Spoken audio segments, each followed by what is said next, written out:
ദിവസങ്ങൾ കൊഴിഞ്ഞു വീണുകൊണ്ടേയിരുന്നു. അഗ്നി ദുബായിലേക്ക് പോയിട്ട് ഇപ്പോൾ 3 ആഴ്ച പിന്നിട്ടിരിക്കുന്നു. അവൻ കൂടെയില്ലാത്തതിൻ്റെ ശൂന്യത കണിമംഗലം തറവാട്ടിലുണ്ടെങ്കിലും ബിസിനസ് കാര്യങ്ങളൊന്നും ആരും വായ്മുട്ടിച്ചില്ല. കണിമംഗലം ഗ്രൂപ്പിൻ്റെ മുഴുവൻ ഉത്തരവാദിത്തങ്ങളും വിവേകും മാളവികയും തോളിലേറ്റി ഒരുമിച്ച് ബിസിനസ് നോക്കി തുടങ്ങിയതോടെ മാളവികയും വിവേകും തമ്മിൽ പഴയതിനേക്കാൾ ഒരുപാടടുത്തു. അതുപോലെ തന്നെ ക്രിസ്റ്റിയുമായും. പരസ്പരം മനസ്സിലാക്കാനും ബിസിനസ്സിലെ തീരുമാനങ്ങൾ ഒരുമിച്ചെടുക്കാനും അവർക്ക് യാതൊരു ബുദ്ധിമുട്ടുമില്ലായിരുന്നു. അങ്ങനെയൊക്കെ ഒരു വൈകുന്നേരം തറവാടിൻ്റെ ഉമ്മരത്ത് ചാരുകസേരയിൽ നിന്ന് സേതുമാധവൻ പത്രം വായിക്കുകയാണ്. പെട്ടെന്ന് റോഡിൽ നിന്നും സ്കൂൾ ബസ്സിൻ്റെ ഹോൺ മുഴങ്ങി. നിമിഷങ്ങൾക്കകം ഉമ്മറത്തെ മുറ്റത്തേക്ക് അച്ചു ഓടിക്കയറി വന്നു. അവൻ്റെ മുഖത്ത് എന്തോ വലിയൊരു നിധി കിട്ടിയ സന്തോഷമുണ്ടായിരുന്നു. അച്ചച്ച, നോക്കിയേ, എനിക്കാണ് ഫസ്റ്റ് പ്രൈസ്. സ്കൂളിലെ ചെസ് ചാമ്പ്യൻ, പിന്നെ ക്ലാസ് ടോപ്പറും. ഞാൻ പുലിയല്ലേ അച്ചച്ച? കയ്യിലിരുന്ന സർട്ടിഫിക്കറ്റുകളും മെഡലുകളും ഉയർത്തിപ്പിടിച്ചുകൊണ്ട് അച്ചു തുള്ളിച്ചാടിയാണ് അവൻ്റെ വരവ്. അത് കണ്ടതും സേതുമാധവൻ്റെ മുഖത്ത് അഭിമാനം നിറഞ്ഞു. അയാൾ പത്രം മടക്കി വെച്ച് കസേരയിൽ നിന്ന് എഴുന്നേറ്റു. ഓടിവന്ന അച്ചുവിനെ തൻ്റെ ബലിഷ്ഠമായ കൈകളിൽ അയാൾ കോരിയെടുത്തു. തൻ്റെ പുന്നാരക്കുട്ടിയെ ചേർത്ത് പിടിച്ച് ആ നെറ്റിൽ സ്നേഹത്തോടെ ഒന്ന് ചുംബിച്ചു അദ്ദേഹം. മിടുക്കൻ, എൻ്റെ മോൻ കണിമംഗലം തറവാട്ടിൻ്റെ അന്തസ്സ് കാത്തു. ഇതൊരു വലിയ സമ്മാനം അച്ചാച്ചൻ തരുമല്ലോ. ആ സന്തോഷവാരണങ്ങൾ കേട്ടാണ് ദേവശ്രീ അടുക്കളയിൽ നിന്നും അങ്ങോട്ട് വന്നത്. അച്ചുവിൻ്റെ കയ്യിലെ മെഡലുകൾ കണ്ടപ്പോൾ അവളുടെ മുഖത്തും സന്തോഷം വിടർന്നു. അവൾ അച്ചുവിൻ്റെ അരികിലേക്ക് ചെന്ന് അവൻ്റെ മുടികളിൽ തലോടി. ആൻറ്റിയുടെ കുട്ടി മിടുക്കനായല്ലോ. എന്നാൽ നമുക്കിന്ന് വീട്ടിൽ എന്തെങ്കിലും സ്പെഷ്യൽ ഫുഡ് ഉണ്ടാക്കിയാലോ അച്ചു? ദേവശ്രീ കൊഞ്ചലോടെ അവനോട് ചോദിച്ചു. ആ ആൻറ്റി, ഉണ്ടാക്കാം. അച്ചുവും സമ്മതിച്ചു. എന്നാ പറ, എന്ത് വേണം എൻ്റെ മോന്? അച്ചു അല്പനേരം ഒന്ന് ആലോചിച്ചു. എപ്പോഴും അവൻ്റെ മനസ്സിൽ ഫേവറേറ്റ് ലിസ്റ്റിൽ ഒന്നാമതുള്ള ആ വിഭവം തന്നെ അവൻ ഓർത്തെടുത്തു. നമുക്ക് പിസ്സ വല്ലതും ഉണ്ടാക്കിയാലോ ആൻറ്റി? പിസ്സയോ? അതെങ്ങനെയാ ഇപ്പോൾ ഉണ്ടാക്കുക? ദേവശ്രീ ചിരിയോടെ അവനോട് ചോദിച്ചു. ആദ്യം തന്നെ ദേവശ്രീ ഒരു വലിയ പരന്ന പാത്രത്തിലേക്ക് 1.5 കപ്പ് മൈദ ഇട്ടു. അതിലേക്ക് കുറച്ച് പഞ്ചസാരയും ഉപ്പും ചേർത്തു. അല്പം ഈസ്റ്റ് ചേർത്ത് ചൂടുവെള്ളവും അതിലേക്ക് ഒഴിച്ചു. ആൻറ്റി, ഞാനും കുഴക്കണോ?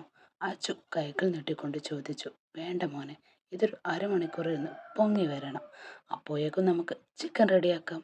ദേവശ്രീ അവൻ്റെ മൂക്കിൽ അല്പം മൈദപ്പൊടി തേച്ചു കൊടുത്തു. അവൻ ചിരിച്ചുകൊണ്ടത് തുടച്ചു കളഞ്ഞു.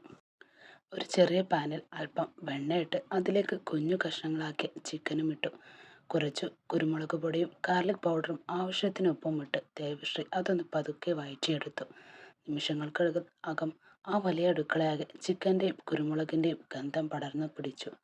അരമണിക്കൂറിന് ശേഷം മാവ് നന്നായി പൊങ്ങി വന്നു. ചപ്പാത്തി പലകയിൽ മാവ് നല്ല വട്ടത്തിൽ പരത്തിയെടുത്ത് ദേവശ്രീ അതൊരു തവിയിലേക്ക് വെച്ചു. എന്നിട്ട് അതിനു മുകളിലേക്ക് പിസ്സ സോസ് നല്ല കട്ടിയിൽ തേച്ച് പിടിപ്പിച്ചു. വയറ്റി വെച്ചിരുന്ന ചിക്കൻ കഷ്ണങ്ങളും സവാളയും തക്കാളിയും ക്യാപ്സിക്കവുമെല്ലാം അതിനു മുകളിൽ ഭംഗിയായി നിരത്തി വെച്ചു. അവസാനമായി ദേവശ്രീ ആ കട്ട പീസെടുത്ത് പിസ്സയ്ക്ക് മുകളിലേക്ക് ഗ്രേറ്റ് ചെയ്തിട്ടു. മഞ്ഞ് വീഴുന്നത് പോലെ ചീസ് ആ ചിക്കൻ കഷ്ണങ്ങൾക്ക് മുകളിലേക്ക് വീണെന്ന് നിറഞ്ഞപ്പോൾ അച്ചുവിൻ്റെ കണ്ണുകൾ അത്ഭുതം കൊണ്ട് വിടർന്നു.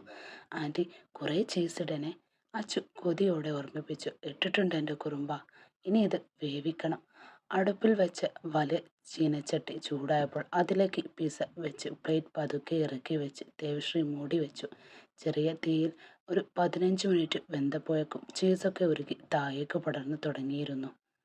അതിനു മുകളിലേക്ക് അല്പം ഒറിഗാനോയും ചില്ലി ഫ്ലെക്സും കൂടി വിതറിയപ്പോൾ സംഭവം റെഡി. ചൂടോടെ ആ പിസ്സ ഡൈനിങ് ടേബിളിലേക്ക് വെക്കുമ്പോൾ അച്ചുവിൻ്റെ മുഖത്ത് ക്ലാസ് ടോപ്പറായതിനേക്കാൾ വലിയ സന്തോഷമായിരുന്നു. ദാ, Kanimangalam special home made pizza, Devasree ചിരിയോടെ വിളിച്ചു പറഞ്ഞു. കണിമംഗലം തറവാടിൻ്റെ മുറ്റത്തേക്ക് ആ സമയത്താണ് ഒരു കാർ വന്നു നിന്നു. കാറിൽ നിന്നും വസുദേവനും ശരണ്യയുമാണ് ഇറങ്ങിയത്. പടി കടന്ന് അകത്തേക്ക് കയറിയ ശരണ്യയുടെ കണ്ണുകൾ ആദ്യം ചെന്നു തറച്ചത് ദേവശ്രീയുടെ മുഖത്താണ്. ദേവശ്രീ അവിടെ കണ്ടതും അവളുടെ ഉള്ളിൽ പകയുടെ കനലുകൾ ആളിക്കത്താൻ തുടങ്ങി. മുഖം ദേഷ്യം കൊണ്ട് ഇരുണ്ടു. അടുക്കളപ്പുറത്തെ തിണ്ണയിലിരുന്ന് ദേവശ്രീ ഉണ്ടാക്കി കൊടുത്ത പിസ്സ കൊതിയോടെ കഴിക്കുകയാണ് അച്ചു. ദേവശ്രീ അവൻ്റെ അരികിലിരുന്ന് ഓരോ കുസൃതി വർത്തമാനവും പറഞ്ഞ് ചിരിക്കുകയാണ്. ആ കാഴ്ചയെല്ലാം കണ്ടതോടെ ശരണ്യയുടെ നിയന്ത്രണം പാടെ വിട്ടു. അവൾ വലിഞ്ഞു മുറുകിയ മുഖത്തോടെ അച്ചുവിൻ്റെ അടുത്തേക്ക് വന്നു. യാതൊരു ദയവുമില്ലാതെ അച്ചുവിൻ്റെ കയ്യിലുള്ള പിസ്സ പ്ലേറ്റ് അവൾ ഒറ്റത്തട്ടിൽ താഴെയിട്ടു. നിലത്ത് വീണ പിസ്സ മണ്ണിൽ കുഴഞ്ഞു.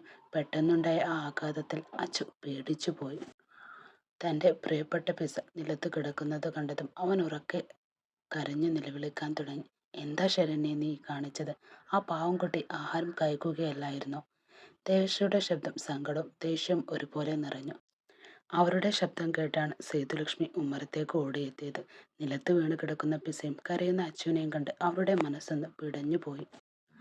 നീ എന്തിനാ ശരണ്യെ ആ പിഞ്ചുകുട്ടിയുടെ കയ്യിലിരുന്ന ആഹാരം തട്ടിയിട്ടത്? അവൻ എന്ത് തെറ്റാ നിന്നോട് ചെയ്തത്? സേതുലക്ഷ്മി ശാസനയോടെ ചോദിച്ചു. അവനെന്താ തനിയിരുന്ന് കഴിക്കാൻ അറിയില്ല അമ്മേ? ഓരോരോ കൂട്ടുകെട്ടുമായി ഓരോരുത്തർ വരും.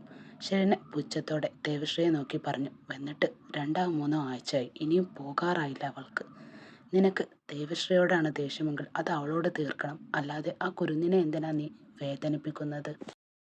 സേതുലക്ഷ്മിയുടെ വാക്കുകൾ അമർഷമുണ്ടായിരുന്നു. അച്ചുവിൻ്റെ നിർത്താതെയുള്ള കരച്ചിൽ കണ്ട് ഫ്രഷ് ആവാൻ പോയ വസുദേവൻ സ്റ്റെയർ ഇറങ്ങി അകത്തളത്തിലേക്ക് വന്നു. അവൻ്റെ ശബ്ദം എവിടെ നിന്നാണോ കേട്ടത് അവിടേക്ക് തന്നെ അവൻ വന്നെത്തി. അപ്പോഴാണ് അവൻ്റെ അച്ഛൻ്റെ മനസ്സൊന്ന് ഉണർന്നത്. അവൻ കരയുന്നതും അവൻ്റെ കണ്ണുനീർ തുടച്ചുകൊണ്ട് അയാളൊന്ന് ആശ്വസിപ്പിച്ചു. കരയില്ലടാ എൻ്റെ കുഞ്ഞ്, അച്ഛൻ ഇപ്പോൾ തന്നെ നിനക്ക് പുതിയ പിസ്സ വാങ്ങിത്തരാം. വാ, നമുക്ക് പോയി വാങ്ങാം ഇപ്പോൾ തന്നെ.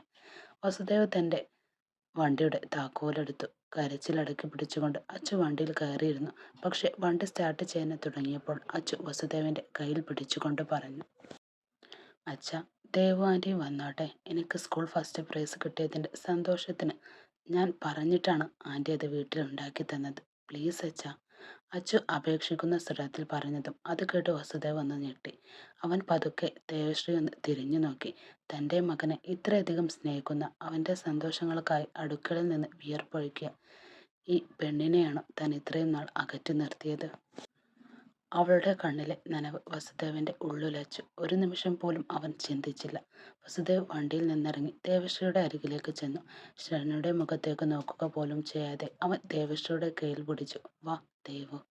അവൻ്റെ ആ വിളിയിൽ പഴയ സ്നേഹമായിരുന്നു. ദേവശ്രീയുടെ കണ്ണുകൾ അത്ഭുതം കൊണ്ട് വിടർന്നു.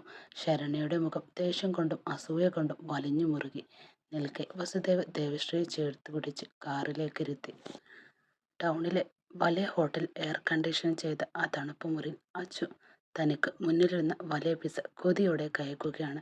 അവൻ്റെ ഇരുവശങ്ങളിലുമായി വസുദേവനും ദേവശ്രീയും ഇരുന്നു.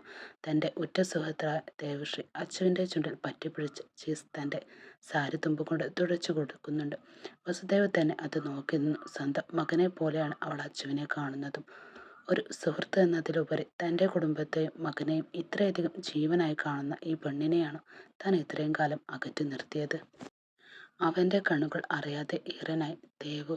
വസുദേവൻ്റെ അവളിൽ പഴയ സൗഹൃദത്തിൻ്റെ ആർദ്രത ഉണ്ടായിരുന്നു. ദേവശ്രീ പതുക്കെ തലയുയർത്തി അവൻ്റെ മുഖത്തേക്ക് നോക്കി. ആ കണ്ണുകൾ വർഷങ്ങളുടെ കാത്തിരിപ്പും പരിഭവവും ഉണ്ടായിരുന്നു. നീ എന്തിനാ എൻ്റെ മകനെ ഇത്രയധികം സ്നേഹിക്കുന്നത്? ശരണ്യ പോലും അവനെ ഉപദ്രവിക്കുമ്പോൾ നീ അവൻ്റെ സന്തോഷത്തിന് വേണ്ടി അടുക്കളയിൽ നിന്ന് വിയർപ്പൊഴുക്കുന്നു. ഞാനാണെങ്കിൽ നിന്നെ ഒത്തിരി വേദനിപ്പിച്ചിട്ടുമുണ്ട്. വസുദേവൻ്റെ തൊണ്ടയിടറി ആ നിമിഷം.